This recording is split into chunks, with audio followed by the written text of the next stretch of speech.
when you're reading it, because in your mind what you intended to write is COME. When you're reading it, your brain will just read that CME as COME. Hi guys, welcome back to my channel. My name is Jane, and this is my channel where I share content about how to study abroad and my lifestyle as a graduate student in the US. So if you're interested in watching videos about how to apply for admission and scholarship in different countries, how to prepare for your visa interview, how to decide which school to go to, should you go to school in the UK or in the US, I have videos about all of that on my channel. But in today's video, I'm going to be talking about the things you should not do when writing your essay for admission purposes. So whether it's for graduate school or undergraduate, whether you're applying to the US, to Canada, to UK, the tips I'm going to share in this video are going to really help you. So recently, I had the opportunity to look at essay that was written by some people, and the things I saw in those essays made me realize, nah, I need to talk to my subscribers. I need to tell you guys the things you should not do when you are writing your essay. See, let's assume you're applying to school in the US and you're supposed to write a statement of purpose. Now, the statement of purpose is not just a part of your application. It is a very important aspect of your application. Now, if you wrote GRE or you wrote IELTS or TOEFL or any of those exams, the people you'll be competing with to get that spot, to get that admission, they also wrote those things. Maybe they have better scores than you do, or they have the same scores like you. Now, what will differentiate you guys is your essay. What will make them look at you, who is from Ghana, and say, let's give this person this admission, instead of giving it to someone else who is from China or someone else who is from Sri Lanka. It is your essay. After they've looked at other parts, your essay is very important. So when you're writing your essay, even before you start writing your essay, ask yourself, what is the goal of this essay that I'm writing? Am I writing it so that when they read my essay, they'll be captivated and they'll be like, this person is the right candidate for us. Let us admit this person. So in this video, I'm going to be telling the things you should not do, because guys, the things I saw in the essays that I looked at, I'm like, oh my God. So I'm going to be telling you the things you should not do. I have them written down on my iPad here. The first one is, number one, be careful with vocabularies. This is very common, especially with people who are applying for PhD or masters. They feel like because I'm applying to this higher degree, I'm expected to use big words in my essay.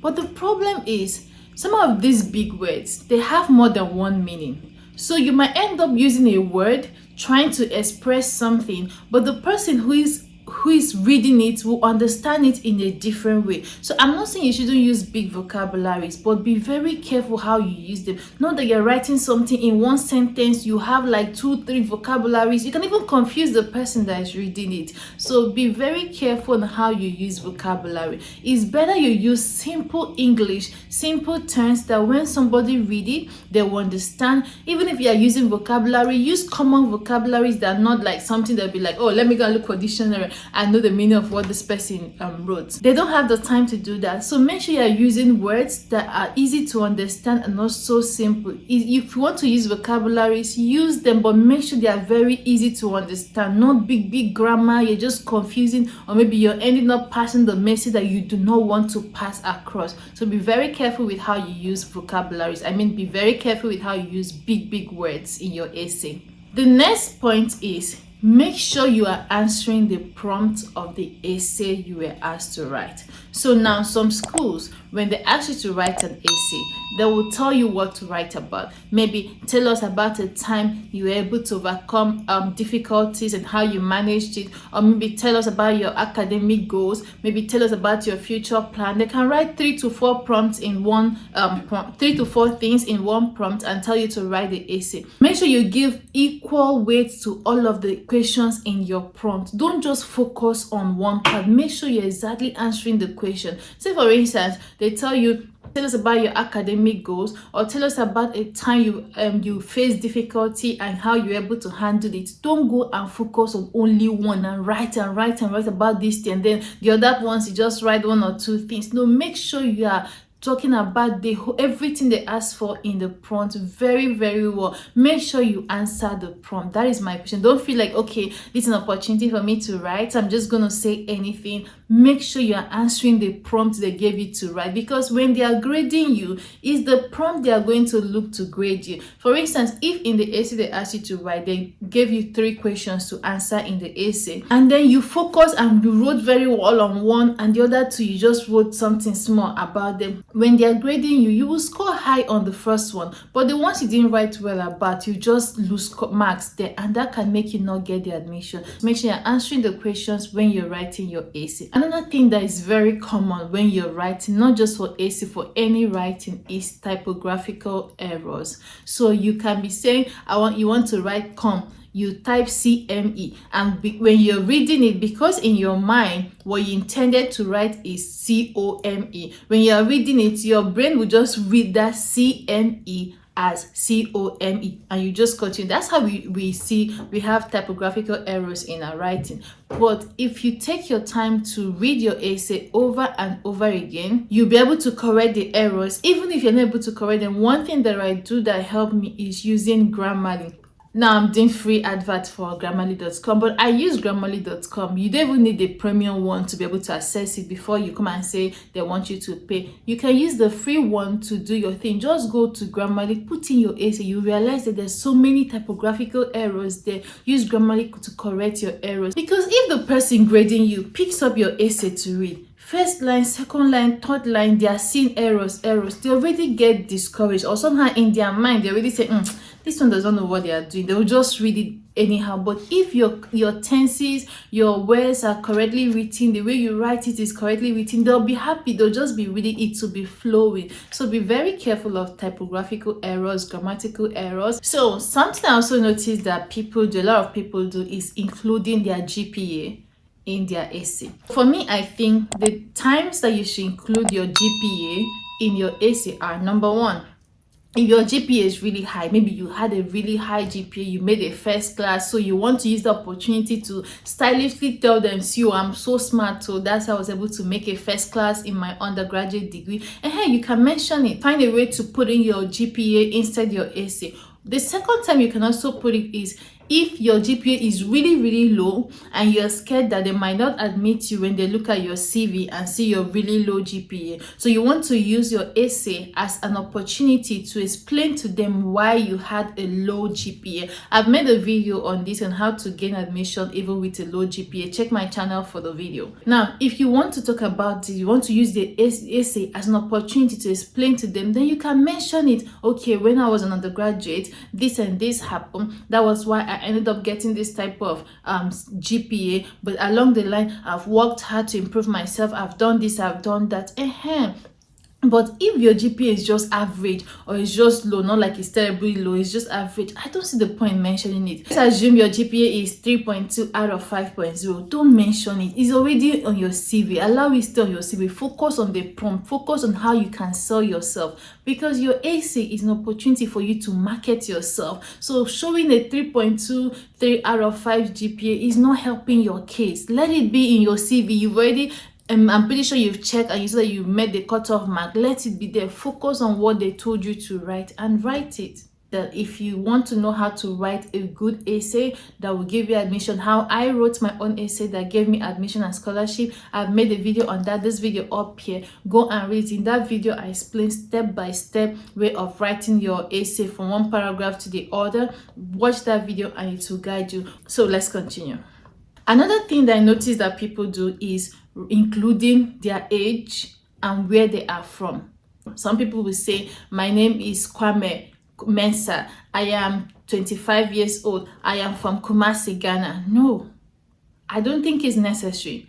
It is only necessary if there's something about Kumasi that you want to talk about. My Ghanaian subscribers, I hope I'm pronouncing it well. Now, for me, I think the only time you should mention where you're from is if the story you're telling in your essay has to do with where you're from. Okay, because of where I am from in Kumasi, I was exposed to this and that led me to this and this. But if you're not going to talk about where you're from and how it relates to what you're writing, I don't see any need of starting your essay with, my name is Mensa John, I am from Kumasi, Ghana, I am writing this essay. Nah, just tell your story according to what the prompt says. They don't know where Kumasi is from. The person reading your essay does not know about where your village is from. So don't bother including all those details. Only include them if you want to talk about them in a way that they relate to what you're talking about in your essay. I hope this is making sense. So sometimes when you read people's essay, you wonder like, did this person read this essay after writing it? Guys, please don't think that you are too smart to the point that you will write something once and it will be perfect. Please review your essay. See, if you write your essay, right, and you close it and you go out and you come back tomorrow or next tomorrow and you read this essay again, you realize that there's so many things that you should change or you should twist or you should do a type of way to make it look better. So make sure you read your essay over and over again. Then when you think you are okay with the way the essay is, give it to at least two people to read it and tell you what they think. When they read it and from their perspective, you'll be able to know how to make your essay better. Guys, remember, when you're writing your essay for admission, let's say in the US, you are competing with other candidates, other applicants coming from all over the world. So you want to write something that will make the admission committee to pick you instead of those people. So get opinions from other people. Let them read your essay and give you their opinion. Also, if you don't know how to write your essay, you don't know where to start, try to read essays of other people. There is a book that I know about called Graduate School Essay or something like that by Jonah Asher, I think, something like that. If you search online, you might find it. Read that book. You will see sample essay from other people, and that will help guide you on how to write your essay. And one thing I noticed that a lot of people do, especially those of us that are from Africa or developing countries, when you're writing essays, some of you tend to write terrible things about your country. I come from Nigeria, where things are so terrible, where things are so bad. I'm like, how does this relate to what the prompt says? How does this relate to the admission you want them to give you? Unless what you're writing for is for the essay you're writing is for financial aid, then you want to tell them how terrible financially your background is, and that is why they should give you the admission, then that is fine, you can write that. But if you're writing a normal graduate school application essay, I don't see any reason why you should be saying terrible things about your country. They're not going to give you admission out of pity. They are not running a charity organization. They're trying to admit smart people into their program. So talk about your smartness, talk about the work that you've done. You're applying for masters or PhD, talk about your undergraduate, the things you have done, the things you learned, what is motivating you, what is driving you, what you want to come and do in graduate school, what you want to do after graduate school. Don't spend your space writing how terrible the country you come from is, unless is part of what was asked in the essay. But if it's not, I don't see, there's no need for it, guys. So this is all I wanted to share about things you should not do when writing your essay. I hope you guys really found this video helpful, and I wish you guys all the best as you're writing your essays, you're submitting your application. I know this is the season of submitting applications, tensions are high. I wish you guys all the best. Just give it your best, do all you can, make sure you put in your best into your application, and then if you believe in God, you should believe in God and then leave the rest to God. I wish you guys all the best, and I hope that after watching this video and my other videos on how to apply to schools, you will come back to share your testimony with us. Thank you guys so much for watching. If you've not subscribed to my channel, I don't know why have you not subscribed? Please click the subscribe button to subscribe, like this video, share it with your other friends that are also applying to school, and turn the notification bell, and I'll see you in my next video. Bye guys.